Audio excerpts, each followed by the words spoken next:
broadcasting across the nation from the East Coast to the West, keeping you up to date on technology while enjoying a little whiskey on the side, with leading-edge topics, along with special guests, to navigate technology in a segmented, stylized radio program. The information that will make you go,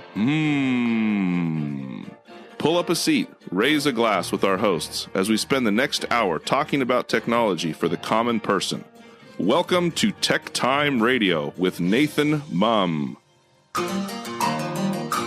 Welcome to Tech Time with Nathan Mumm, the show that makes you go, Technology News of the Week, the show for the everyday person, talking about technology, broadcasting across the nation with insightful segments on subjects weeks ahead of the mainstream media. We welcome our radio audience of 35 million listeners to an hour of insightful technology news. I'm Nathan Mumm, your host and technologist with over 30 years of technology expertise. Our co-host Marc Gregoire is in studio today. Mike's an award-winning author and a human behavior expert. Now, of course, we are live streaming during our show on 5 of the most popular platforms, including YouTube, Twitch.tv, X, Facebook, and LinkedIn. We encourage you to visit us online at techtimeradio.com and become a Patreon supporter at patreon.com/TechTimeRadio. We are all friends from different backgrounds, but we bring the best technology show possible weekly for our family, friends, and fans to enjoy. We're glad to have Odie, our producer, at the control panel today. Welcome, everyone. Let's start today's show. Now on today's show. All right, on today's show, we got lots that we're going to be covering today. We essentially have Nick Espinosa joining us. We're going to be talking about black holes. We're going to be talking about what's going on with Apple and what is from week 1 to week 2. We had Apple last week get in trouble for essentially coming up with a bunch of... Apple didn't get in trouble. Elon got upset about Apple started using some AI stuff that Elon wasn't happy with. But this week we're going to be talking about Apple, and we're going to be talking about something that they do a lot, which is they take technology from somebody else, they wrap it into their operating system, and then essentially it becomes no longer a commercial product for that company. It's called Sherlocking. So we're going to be talking about that. Doesn't everybody do that? Well, so isn't that Facebook's main thing? Well, isn't that Microsoft's main thing too? I think they all kind of have that. So I know that this is sad for software companies. We're going to talk a little bit about it. I'm kind of split on the fence. I understand Apple does this all the time. They don't hide that they literally tell people that they will do this. Well, we'll talk about that. Then, of course, we have our whiskey connoisseur in studio today. Marc Gregoire is going to give us a whiskey to taste, and this is a pretty big boy. This came in a own casket for this whiskey, so we're excited about that. We have came in a casket. Well, isn't that a casket? It looks like a casket right here. That's not a casket. What is that? A box? It's a box. Well, no, it's a casket. Come on, it sits on top. You put it in, you lay it down. A casket for our... You don't take it out back and bury it in your backyard. Well, you maybe could. And then we're also going to be talking about some security breaches. Nick's on, so we're going to be talking about his favorite countries, Russia and China. Those are like his 2 best buddies that are on there. We have, of course, lots of different items. And I don't want to spoil it too much, so let's just move right on now to start with our top technology stories. Here are our top technology stories of the week. All right. Story number 1. What happened when Apple makes your app obsolete? This is called Sherlocking. Let's go to Corinne Westland for more on this story.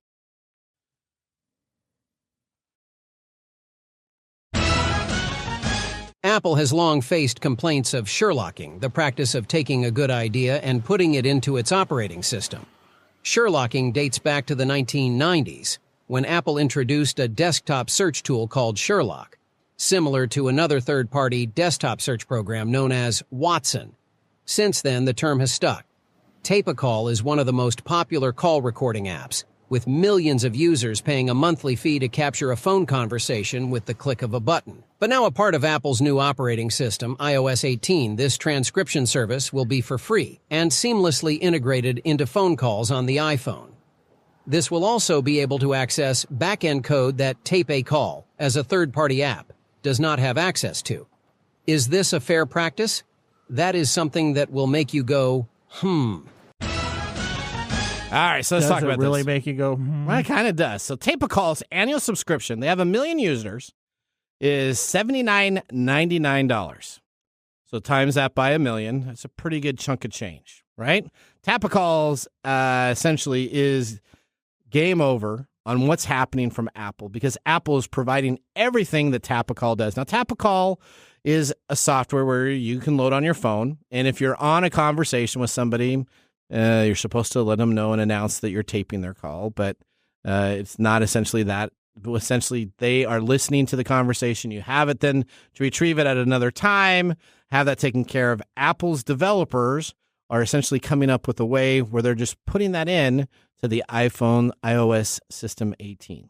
Now, Apple also has the ability to use their back-end code, all the information that they have available within the Apple ecosystem to make it even better than this app. And essentially, the app is no longer going to work. So Schumacher. So the original app isn't going to work? Well, there's no reason that it'll still work, but it's not going to work it's going to be less efficient than it is now because Apple's feature is going to be able to do exactly what it does, plus give you additional analytics and information because it has access to their back. Is this something that would have been in the Apple store that you would have That is correct. Bought? This is how people buy it. So this is not the first time, and that's why this is kind of now known in Apple world as Sherlocking, where Apple will see a great app in their store, and small developers worry about this all the time, that if they put a great app out there, Apple can see the statistics of how many people download it, what the people are paying for. They can see, wow, if they have 1 million users and they're paying $79 a month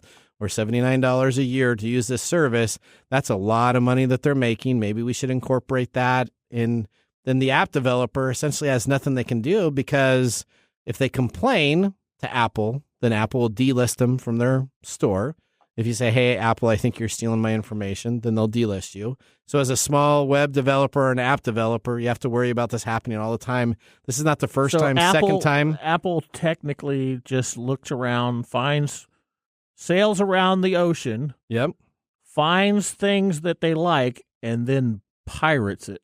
Well, they wouldn't pirate it. They develop it for their system. Yeah, but they develop it because they have the ecosystem, and there's nothing anybody can do about it. And what's interesting is executives that have left Apple say this happens all the time.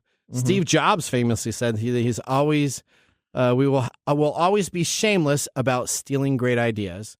I know Microsoft has done this for stealing ideas too, and they put it into their operating system. Facebook does it too. We talk about this all the time. Everybody's stealing from everybody. So is this bad as an independent developer? Are you upset? Or should the developer be upset?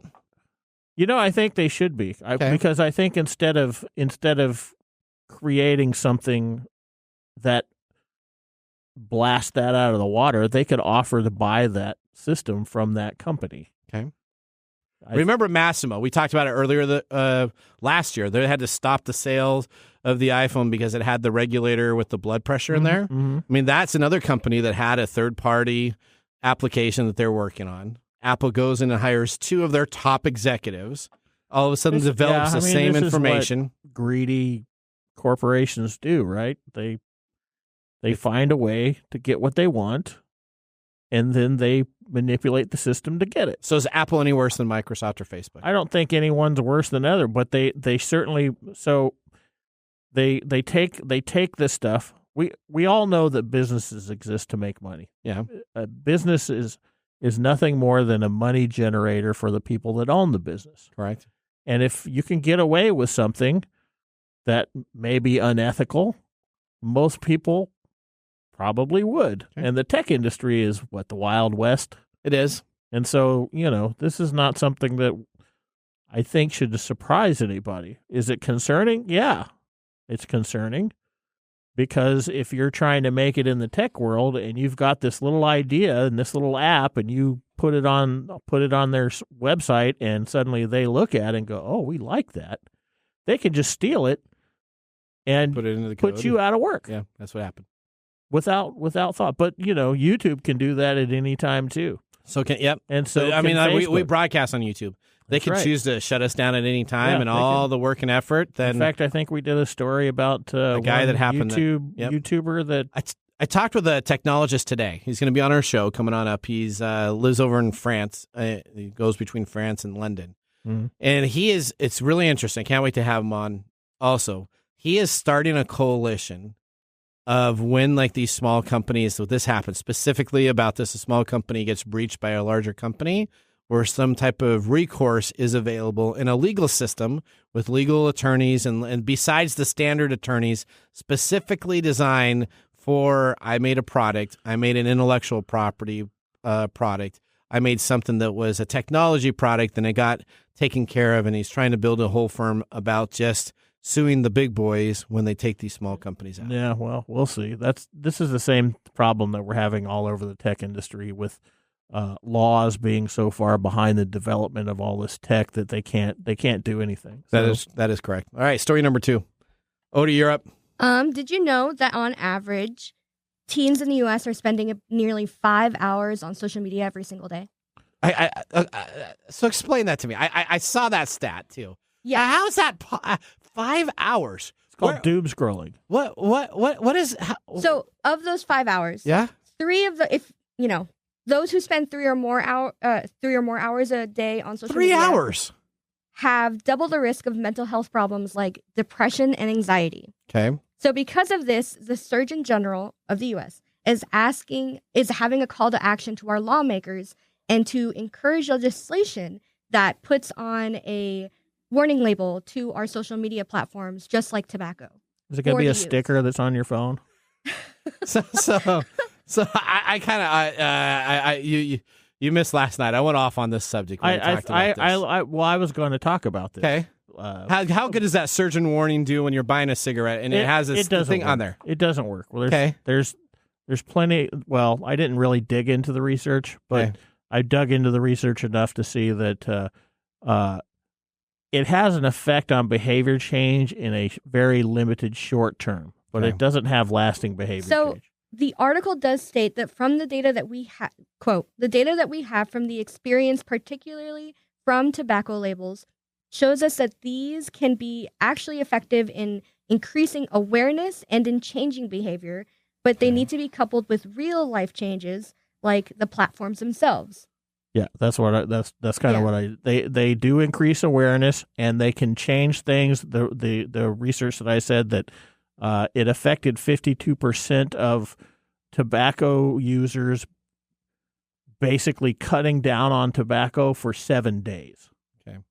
Well, so do you know that they do this over the long term? It doesn't do it. They do this for beer too. You know that, Yeah, right? they do it. You can't. You cannot Well, drink beer in a commercial. You cannot show yourself drinking beer. No, that's why we don't see signs with tobacco products on it anymore. But this is all. All right. This doesn't substantially work for behavior. Keep on going, Odie. So the Surgeon General is recommending that they call for legislation, including regulating what kids can be exposed to, and waiting until after, like setting ages for it. So waiting until after middle school to let kids have social media pages, using text messages as the only kind of form of communication between kids and parents and kids amongst themselves. So we're back to a Motorola Razr phone. And maintaining phone-free zones around bedtime meals and social gatherings. Okay. That's what is recommended. All right. So let me ask Is that you. the warning label? Is that what the? No. That's just what the Surgeon General is recommending to legislators. Okay. So isn't this putting a warning label on essentially online speech? I think you could stretch that, but no. I You don't think so? I think Isn't it our constitutional right to have free speech? it is a constitutional right, but I don't think putting a warning label on social media infringes upon that right because you're not taking away anything. You're just warning people. Okay. Now, Well- do I think that this is a good idea? No, I don't think it's. I think it's just hey, let's show that we're doing something so that everybody doesn't scream at us when it goes wrong. Okay. You don't think it's a good idea? No, I think it's dumb. See, I disagree because this, I'm from the generation where I've been growing up with social media, and personally, I don't ever think that my parents will ever be able to regulate anything of what I'm watching, let alone my 14-year-old Is a warning brother. label going to affect your ability, or is it going to affect you in using social Because we talked media? about that last week with Is it? Gwen's product, right? The brick. Right? So we're Yeah. spending a lot of time right now. People are spending a lot of time to deplug from their phone. I really question these things that exist to put into place for to do things for us that we can do for ourselves. We're talking about addiction. Self-control. Yeah, Addiction. Well, it's Addiction. not just that, though. It's just, bringing to light the awareness for the kids. Do you spend 5 hours on your phone? Yeah. Do you really? I could probably pull up my... How can you spend 5 hours on your phone? How do I do this? So the problems with social media. We talk about it all the time, right, Odie? Yes. Have you stopped using social media? No, but Well, why not? I've changed the way that I use social media. Okay. Which I noticed that because like I said, I grew up with, just faking your age and then going on there. I've detached I haven't gone out, and a thing that was very popular when I was a kid in elementary school was getting on Facebook, faking your age, and then friending anyone and everyone and having upwards of 200, 300, 400 friends. Okay. As a what? 7 year? No, not 7. As an 11-year-old, you don't know that many people in your life. Correct. You don't have no reason to have that many friends on Facebook. So I saw that example and I didn't follow it. And it was also something that my dad was the only one who was on Facebook. So he knew that if I ever made an account, I wouldn't, he'd be right there to like watch what I'm doing. Mm-hmm. So that's something I didn't do. There was also the thing of like constantly posting like every day, if not every hour. I didn't do that. There was no need to. I remember when Twitter first came out. It was like people were posting, I'm sitting down taking a crap. Yeah. I'm doing this. I'm doing this. That's like that was like I remember overload. yes, but this hasn't changed. I don't really think this is going to be especially helpful. I don't think it's going to change people's use of social media. I don't think it's going to One extra button you have to hit. Yeah, Accept cookies, accept all. Accept now warning that you're going to do this, accept. You're just going to hit another screen. We're dealing with it. We're dealing with addictive properties, and we're also dealing with something called situational blindness. We just get desensitized to seeing these things, so we ignore them. Okay. All right. So, Well, anything else? I'm for it. I'm against you it. walk into a restaurant, the first thing you see is, you must be 21 or older, and as an expectant mother, you should not drink, and here are the reasons why. Okay. That doesn't deter everybody, but it gives you a sign of like, hey, this can lead to some bad effects. Is it 100% effective? No, but it definitely gives you like you can't just be innocent in your drinking as an expectant mother. So, do you understand what I'm saying? Yeah. I'd rather have a warning label than nothing. So you're just going to click OK every single time you go on a social media? Yeah. Okay. Yeah, it's going to help you. The first time it comes up, I read it. And then every time I'm going to, the next time it comes up, I will skip it. But I'm going to know the first time that I read it, it's giving me a warning for what I just did. But is it going to change your overall use over the long term? Well, I already grew up with this.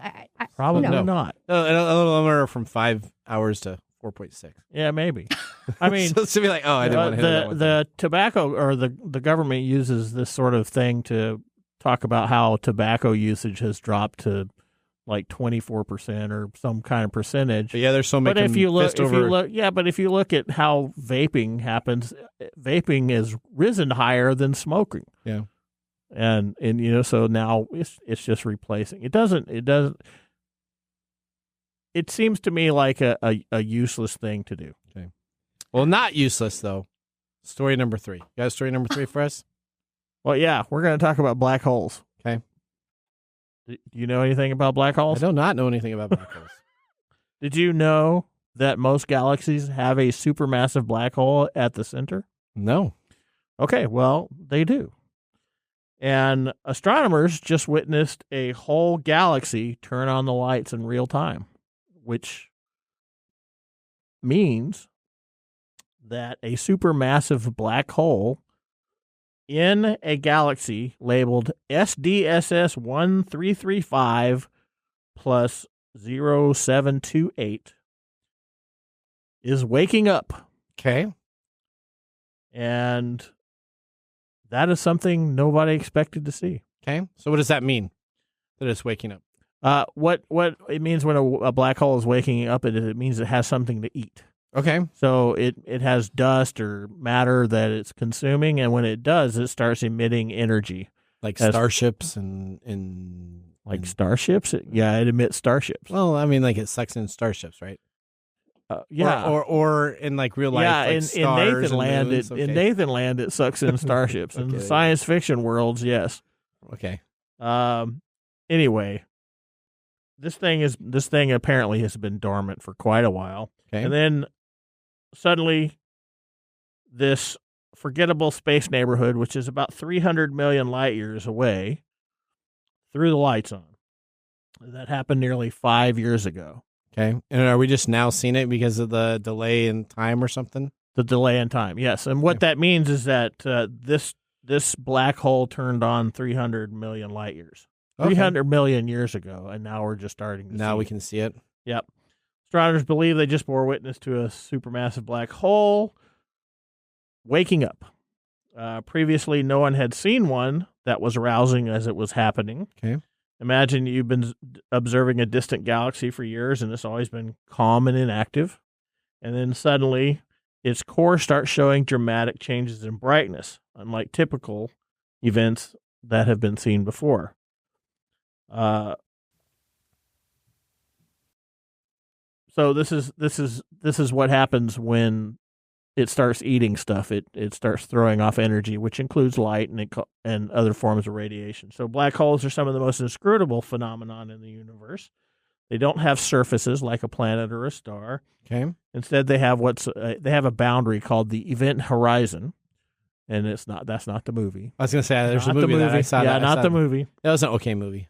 Or a point of no return. That what the event horizon is the boundary of which light escapes. Okay. Or not light, but everything can't escape the gravity well of the here I am just not being able to talk. If anything swoops in too close, it will fall in and it will never be able to escape that gravitational pull. Okay. The team that Unless discovered it, unless you're Leonard Nimoy and you're Spock, and then you can go on in and take that fusion core and reset it, and then you can get the Enterprise out in time. Yeah, that wasn't a black hole. That was a Genesis device. Okay. Get your movies straight. Okay, all right. It happened in Star Wars. Oh, did it? Okay. Yeah, in Solo. Okay, did it? The team plans to commit continuous research to What's rule out that? other potential explanations. They're not quite sure that this is what's going on, but they are think that's what's happening. Some have suggested the brightening of the galaxy could be the result of an abnormally long tidal disruption event, which happens when a star strays too close to a black hole and is shredded violently, or perhaps the cause of some other never-before-documented phenomenon waiting to be discovered. Regardless of the nature of the variations, the distant galaxy is providing valuable information on how black holes grow and evolve. Okay. So That'd be kind of cool, though, if you're, I guess, a scientist and you see this distance and you don't see nothing, and all of a sudden, like, it's like really bright and things are going, and you're like, oh, look at what just happened. You probably are recording it here on Earth, so you could probably go back with the video recording and look at like the day that it happened previously on what happened and probably put the story together, I would expect. Well, yeah, I mean that's what astronomers do, right? They spend their time pointing their telescopes at stars and taking readings and getting information, and so now we have this. We have technology. 300 million light year away galaxy. We're talking a galaxy, not just a star. Just lit up like a Christmas tree. So I mean, in the world of astronomy, that's super exciting. Could be the planet Vulcan. It obviously is not that exciting in the Nathan Land. No, I mean, that's exciting. I mean, how are you going to have the Vulcans? They have to have some planet they live on, right? I don't know, but I think you're mixing up your things. Like here. my sci-fi stories. Yeah, you're really just No, lumping everything on the into new Star Trek series, the J.J. Abrams one. I mean, like, they Vulcan took gets destroyed. What right, do they that call big it? ship comes on in, red matter or whatever, it and comes on in. Yeah. created a black hole inside of Vulcan, and then they swallowed it explode. up. Yeah, see? Okay, that's what's going on right There here. you go. I'll tell you a little bit more about flat Earth a little bit later off the line. All right, here we go. That ends our top technology stories of the week. When we return, we have Nick Espinosa from Security Fanatics. He'll be joining us to discuss cybercrime, AI takeovers, data breaches, and all these great things these countries are doing. You're going to be excited about this. Start your drinking now. You're listening to Tech Time with Nathan Mumm. We'll be back after the commercial break. This is Mark. And Greg. For Copiers Northwest. With a terrific offer. Called Printer Care Plus. It's simple. Buy HP printer cartridges from Copiers Northwest and we'll service your current printers for free. That sounds too good to be true. It's made possible due to our HP Copiers Northwest relationship. Copiers Northwest is an HP Platinum partner. One of only 2 in the entire Northwest. And now with Printer Care Plus, Copiers Northwest will provide free printer service. As long as they purchase genuine HP cartridges from Copiers Northwest. That's right. IT departments no longer have to service printers. Or fix paper jams with Printer Care Plus. They can focus on more strategic initiatives. And let our experienced technicians keep their HP printers up and running. Sounds like a love-love relationship for IT departments. Don't get too carried away. So how do they get more details on Printer Care Plus? Call Copiers Northwest today, 206-282-1200, or visit copiersnw.com. Copiers Northwest. New ideas, new solutions.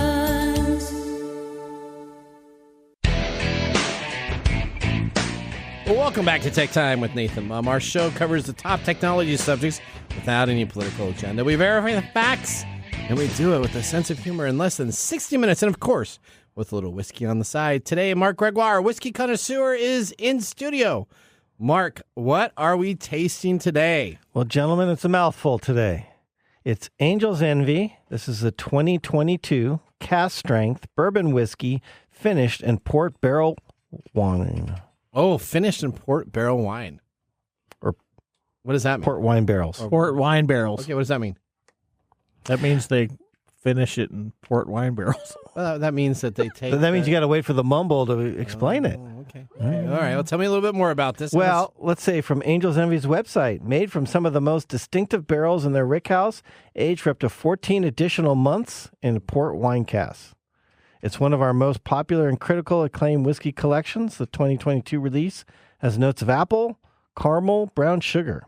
The creaminess pairs with orange from the nose, creating a dessert-like richness. Vanilla, toasted oak, and black pepper spice round it out. This is from Bacardi Limited. It's bottled in Kentucky. It's finished bourbon is the classification, since, as we mentioned, it's bourbon, and then they finish it 14 months in a different secondary barrel. All right. How much does this cost? Well, it's 120 proof. Okay. Well, 119.8. It's 72% corn, 18% rye, 10% malted barley. Okay. How much does it cost? All right. So MSRP on this is $230, and the secondary can ranges generally from $350 to $650. Oh.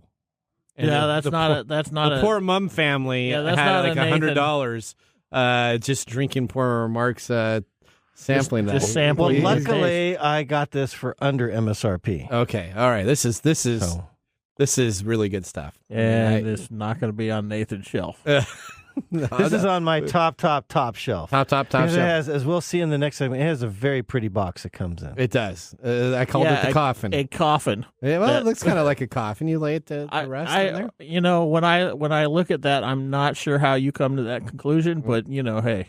Okay, all right. If you look at the box and the first thing you think is a coffin, for all your listeners there and might be viewers something out there, going on there. Yeah. A quick reminder: heaven can wait. Drink responsibly. Oh, That's a little saying from Angel's Envy here. Oh, heaven can wait. Okay, is that their little tagline? That is their little tagline. I like that. And yet you think it's still a coffin, so maybe there's something going on. Well, maybe there is heaven, and no, maybe I'm a little bit on top of it. I don't know. No, maybe I don't think so. you're just going to drink too much of it. All right. Okay, here we go. With our first whiskey tasting complete, let's move on to our feature segment. Today, our technology expert, Nick Espinosa, is joining the show. Nick is our expert in cybersecurity and network infrastructure. He's consulted with clients ranging from small business to the Fortune 100 level. 1998, at the age of 19, Nick founded Windy City Networks, which was later acquired in 2015. He then created Security Fanatics, where he is the chief security fanatic. We welcome Nick to the Comcast video stream to start our next segment. Welcome to the segment we call Ask the Experts, with our TechTime radio expert, Nick Espinosa. All right, Nick, glad you could make it. You know what? When someone sends you a an email that says there's supposed to be a link attached. Hopefully, the next time he makes sure he puts the link attached there. Just gonna... Glad. I'll call myself out there. I told him we're ready to go. I even sent him meeting notes, a little bit what we talk about, and forgot to send him the link. So that makes it a little tough to get on. But all good. He got in here. All right, Nick, where have you been? I've been following you online, but for those that haven't been following you online or know what's going on, where have you been with your recent travels? Yeah. So I just spent about 7-8 days in Venice, Italy, which is a fantastic place to be to have a conference. I was at the Privacy Symposium talking to the heads of the data protection authorities across Europe, as well as others as well. I was talking about biometric privacy and security, as well as quantum encryption. So it was a pretty heady group, and I had a great time. Plus, I OD'd on seafood because, like, how can you not That's when you're in Italy, right? That's right. So we're kind of lucky being here in Seattle because we got Dungeness crab, we got Alaskan king crab, so we have a pretty good seafood selection. I don't know how people live in Mid-America, like Kansas City and those places. That's why they like beef. That's it. Beef. All right. Okay, Nick. Well, so besides the symposium, what is going on right now with Microsoft and Recall? This application, we talked about it when you were on our show last. We talked about it when they announced it. What is going on? Is this Recall application that Microsoft is touting, this new AI ability to go back and see what you did an hour ago, 2 hours ago, 3 hours ago? Is it really working the way that it was intended to? Yeah, so this is essentially a hot mess and a privacy nightmare all rolled into one big Microsoft ball. And so here's what's happening in the last couple of weeks. Cybersecurity researchers have pointed out that essentially the one safeguard that Microsoft basically said that it had at this point essentially was easy to exploit. And so the only barrier that they really seemed to have was essentially that if you wanted to access the recall data, meaning all those snapshots and screenshots of your password manager, your intimate Word documents, wherever you're going at 3 a.m. online, I don't want to know. All of that, essentially, according to them, required administrative privileges on the person's computer. So if you're sitting down at a friend's computer, you'd have to have admin rights. And so essentially what that meant, or what Microsoft was saying, was that if you, let's say, got malware installed into the computer, without that high-level privilege to trigger like basically a prompt to say, hey, type in a username and password to access recall, the malware would be blocked. But now we're finding that's not true, because a couple of weeks ago, Google's Project Zero researcher, his name is James Forshaw, he basically published an update to a blog post pointing out that he had found methods for actually bypassing that and accessing recall data without administrative privileges. And so by virtue of that, he described 2 different techniques to bypass the administrative privileges. Now, one of them is a more complex technique. I'm not going to get into that. But the other one is like stupid simple. And interestingly enough, it's something that we in cybersecurity and also IT do all the time to actually gain access or regain access to a folder when the permissions get screwed up. And so because the recall data is actually stored on your computer and it belongs to a user, any kind of hacker with the same privileges, meaning they can set up their own account, can simply go to the folder and change the permissions. Oh, no. Are you seriously saying that, like, I can go into File Manager and it's permissions/administrator. I find that file manager. I change that permissions from user X to whatever I am locally to everyone is one of the deal. And then everybody has access to it. Exactly. And that's something we've been doing for years. Like, oh, somebody screwed up on the permissions. You go in as administrator and then you wipe out the old ones and you overwrite them with new ones. And Forshaw is basically like, yeah, we can do this all day long. So this is a massive problem that we've got. On top of it, somebody released a hacking utility to basically make it click, click, go. So this is obviously a huge issue for Microsoft, not to mention the sheer privacy nightmare that this is, because if an attacker does get in and steals this, again, they've got screenshots of your entire life going back literally months. So every time you open up that password manager, it's probably there because nobody's going to exclude it. Everybody's going to use the default because that's what like 99% of the users do. Let me just tell you, Recall is going to be the next Windows 8. I got my fingers in my ears and I'm going la la la la because I don't want to hear that's pretty basic. That's pretty basic there. That's I don't understand the whole idea why people wanted Recall. I mean, I just don't get. I don't know who was that clamoring person that said, "Geez, I forgot what I was doing." I can tell you that 45 minutes. Who was that? I can tell you that his name was Bob.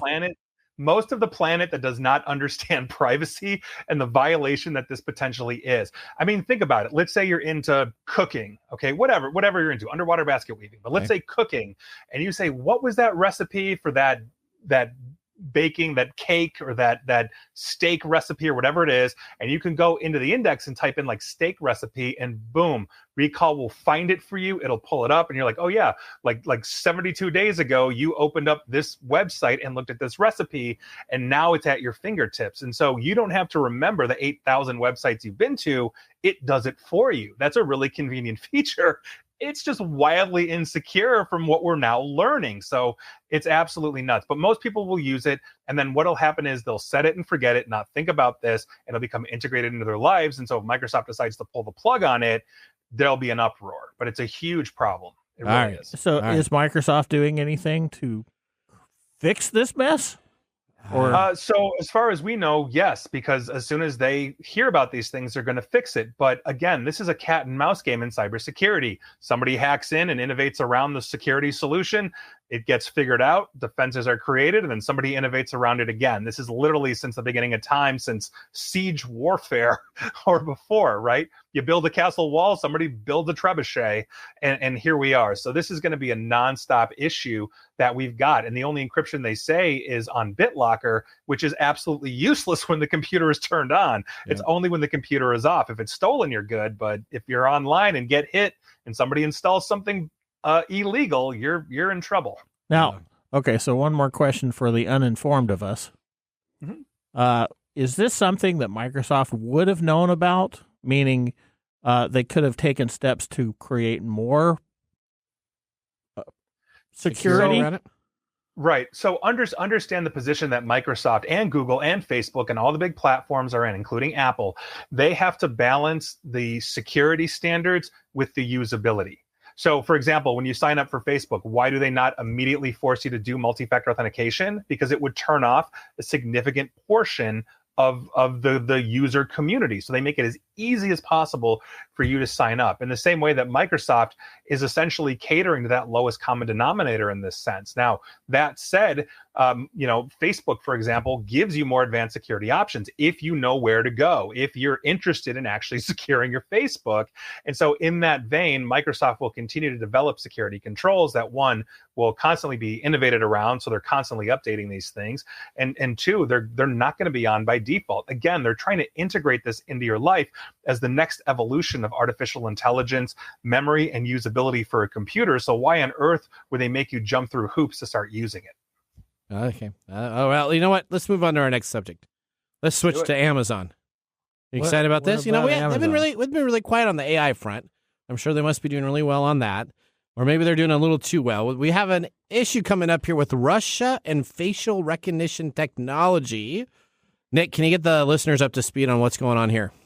Yeah, so this one honestly grinds my gears a little bit. So Amazon, it basically has been accused of selling their facial recognition technology, it's known as Rekognition, to Russia. And so here's what happened. An former employee, has accused his former employer, Amazon, of actually breaching UK sanctions, that's United Kingdom, by selling facial recognition technology to Moscow, basically. And this is after the invasion of Ukraine, where there are sanctions from the US, Europe, UK, everybody's sanctioning Russia. And so Amazon technically shouldn't be doing this. Now, the employee, his name is Charles Forrest. He alleged that essentially he was, just to be fair to Amazon, was unfairly dismissed in 2023 and then accused Amazon of wrongdoing on a ton of issues between November of 2022 through May of 2023. Now, those allegations were presented essentially in a tribunal in London as part of his hearing. And he said that Amazon essentially closed a deal with Vision Labs to provide access to its recognition facial technology. Now, Vision Labs is apparently a Russian firm that is working out of Western Europe. So it's sitting in like the Netherlands or Belgium. And so by virtue of that, Amazon has the ability to say, well, we're not selling to the Russians. We're selling to Vision Labs, a company that is possibly Dutch. when it's actually owned by the Russians. And so by virtue of that, that's essentially what we're talking about. Now, Amazon obviously denies this, but there's going to be a paper trail. And interestingly enough, there's a lot of information that has been made public by the court and tribunal system in the UK that anybody can go check out to see and look at these accusations or understand who Vision Labs is. But it definitely looks like Amazon is giving it to the Russians. That's my opinion. Wow. And here I was just talking about how Amazon hasn't even been in the news lately. There you go. Well, you know what? We can't end the segment without a little bit of news from Nick's favorite country, China. I hear China has figured out, that's my buddy, figured out how to get around U.S. sanctions on technology. What's going on this story, Nick? Oh, Lordy Lord. I can't believe this one. So this is recent news. Mind you, this is all like in the last week or so. So anyway, here's what's going on. So Chinese companies are blocked from getting essentially their hands on the cutting edge US-based artificial intelligence chips, like these high-powered processors. And they've reportedly simply just been buying access to all of this sanctioned and denied technology for them on U.S. soil, so they're not raising alarms. So instead of going to the NVIDIAs of the world and saying, yeah, we'd like 7,000 of your most powerful chips, please send them to Beijing, care of, Xi Jinping, they're saying, hey, we'll just rent space in the United States and call it a day. Now, Alibaba, Tencent, and others have reportedly been in talks with NVIDIA about obtaining in some way, shape, or form, this export-controlled, chips and silicon. And so by virtue of that, they're talking about using it at data centers that would operate in the United States. China Telecom as well is reportedly in talks with cloud providers to access their high-performance AI hardware as well. And so it basically sounds like Alibaba, Tencent, and China Telecom want to essentially either rent or purchase all of this advanced American hardware to use within the United States. And so it doesn't blatantly just bust U.S. government sanctions. And of course, we got to throw TikTok in there because TikTok is TikTok. That's my app, right? Baby. So their parent company, ByteDance, is there you go. So our homeboys over at ByteDance, owner of TikTok, have also been caught up in this as well because they've basically been getting it from U.S. infrastructure provider Oracle. There you go. I mean, Larry Ellison has to buy another Hawaiian island, right? That's right, or a new yacht. So they've been getting it from Oracle, and now TikTok, ByteDance, they've been reportedly renting access to some of NVIDIA's most highest performing chips via Oracle. And so I think we've got a huge issue, and where our export controls basically say you can't ship it and, no FedExing to Beijing. Well, if they're using it here, I mean, what's the difference, right? They can process all their stuff, do their espionage on U.S. soil, cuts down on supply chain. So it's kind of what crazy. they did with the Xbox when the Xbox came out and they were just buying Xboxes just for the processors. Well, so this happens. Well. This happens all the time where you get a great processor with it has probably a lot of safeguards not necessarily in place so that they can then exploit it. That's the original Xbox. The reason it became successful was you could mod it, you could do whatever you wanted. XBMC could load media files on it and play it, and it gets things taken care of. All right, Nick. What's that? Go ahead. No, I was going to say when PlayStation 3 came out, literally universities were building like low-end supercomputers just by buying a whole bunch of PlayStations and chaining them together, and everybody was getting PlayStations. I mean, the Japanese sell them to everybody, right? So it's a huge thing. It's a nonstop issue, but it's just a massive loophole that we have to deal with. So maybe we should put a warning label on all that stuff. You should put a warning label on it when you click on it. Maybe watermarking serial numbers. That would be nice. Although during our commercial break, we did find out that Odie spent 9 hours on her iPhone and iPad. 9 hours yesterday. So you know how many hours I spent on mine? I don't even have that many hours awake. Whoa. Average. Average. Average. Okay. I averaged 2 hours and 30 minutes on mine, and that's when I travel back and forth between my office and home when I'm listening to podcasts. Well, Nick, thank you for coming on the show. How can other people get in touch with you? Where can they find you online? Yeah. You can share, follow me at Nick AESP on, LinkedIn, social media, all that kind of stuff, or /Nick Espinosa on YouTube. Feel free to come say hi and hang out. Are you still on X? Are you still on X too? Twitter, yes. Are you sure?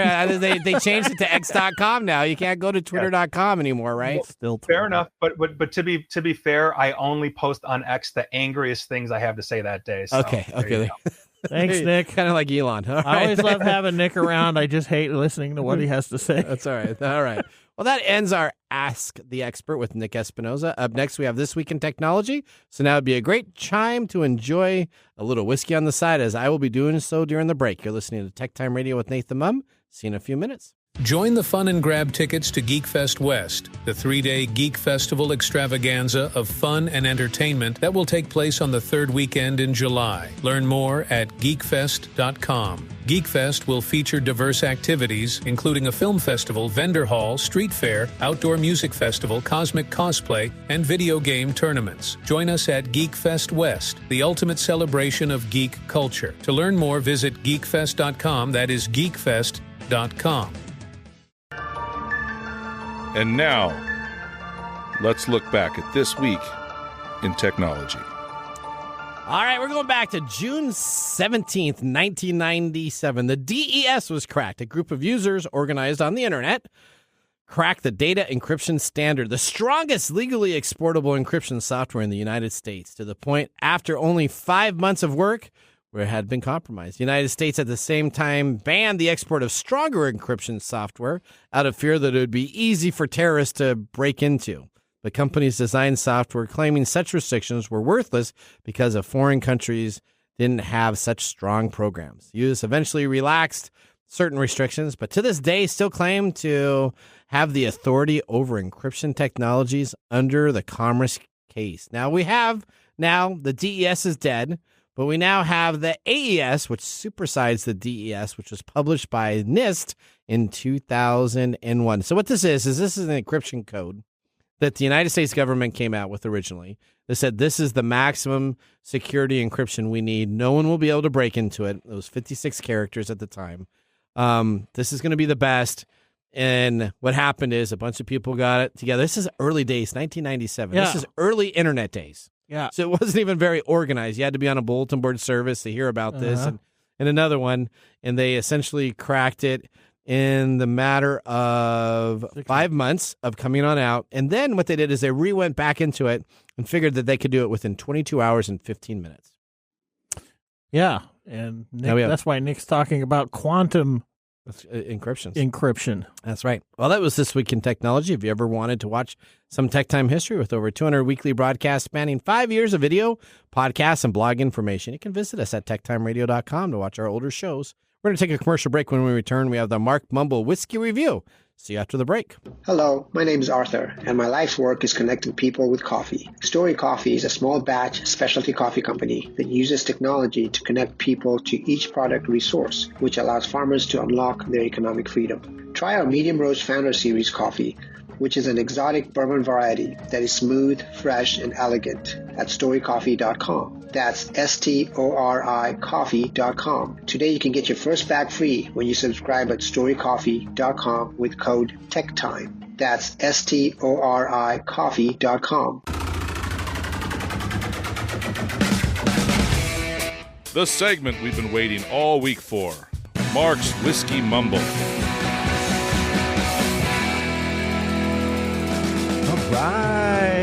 All right. We are Woohoo! celebrating June 18th with a nice bottle of whiskey today.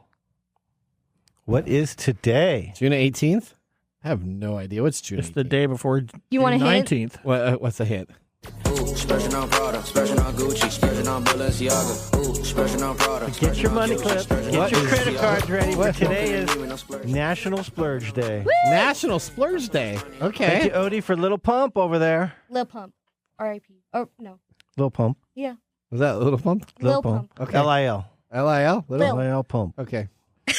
All right. Mark is learning you about rap people. Yeah, Mark must have like this whole rap collection at home. Anyway, he gets in his thing you wanna and tell thumps us his about way out of here. I'd love to tell you about National Splurge Day. So a little careful splurging never harmed anyone and is good for the soul, too. This is why we celebrate National Splurge Day in style each year. Held to encourage us, you guessed it, crack open our wallets and splurge. What are you waiting for? Go spend a little money. If you need an idea, you can support Tech Time Radio through Patreon or the YouTube channel. Oh, I like that. That's a nice There you splurge. go. There you go. So let's talk about the bourbon we splurged on here today. This is good. Angel's Envy was founded by Bourbon Hall fame member and master distiller Lincoln Henderson and his son Wes Henderson. Angel's Envy innovated the foundations of bourbon and rye through a unique secondary finishing technique.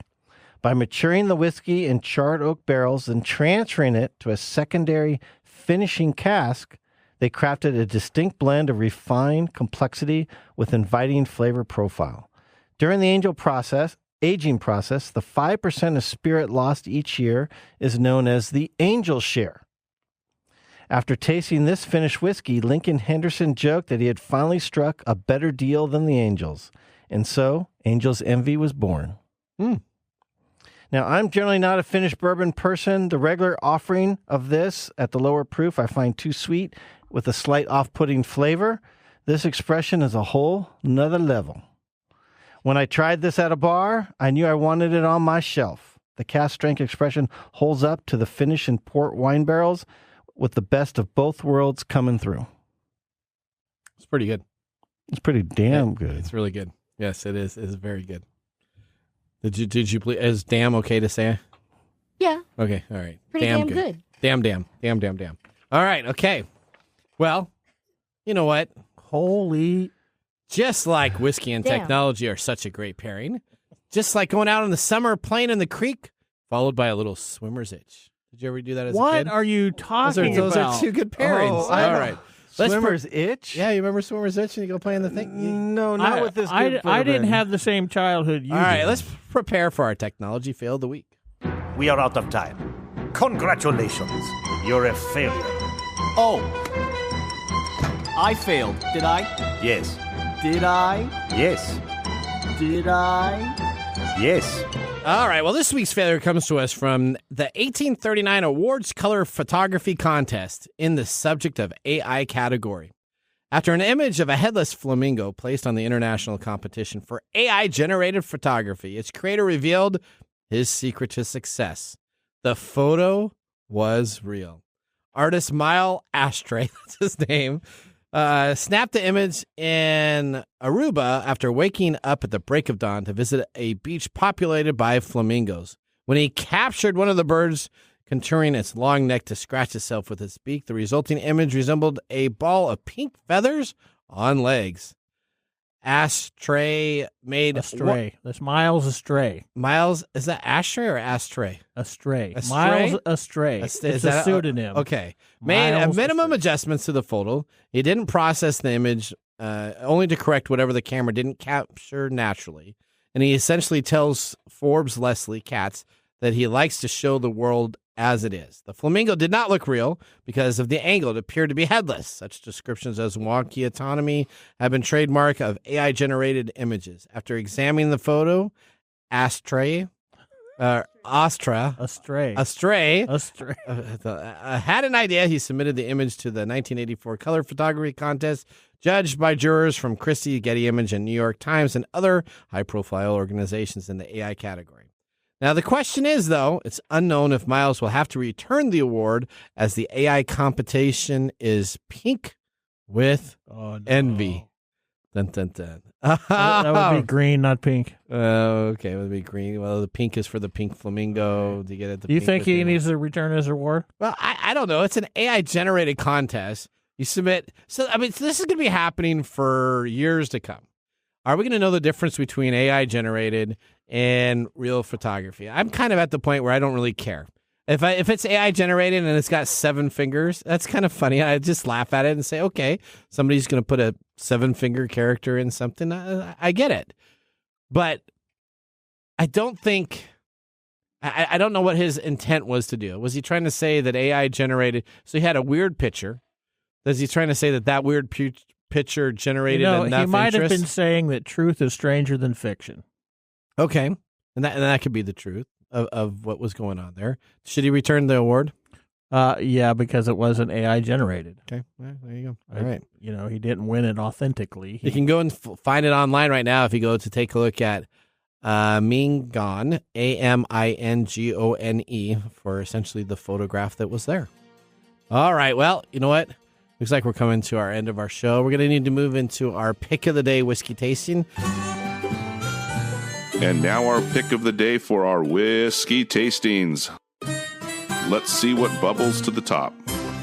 All right, here you go. Nathan, hold up the box for the camera for the YouTube All right, people. so this is the box. The coffin. Here. Well, this looks like a coffin. Let me just say It is right here. pretty heavy. You have a So- very interesting way of looking at things. And So as you Jumping to open conclusions. this, you lay essentially your alcohol out.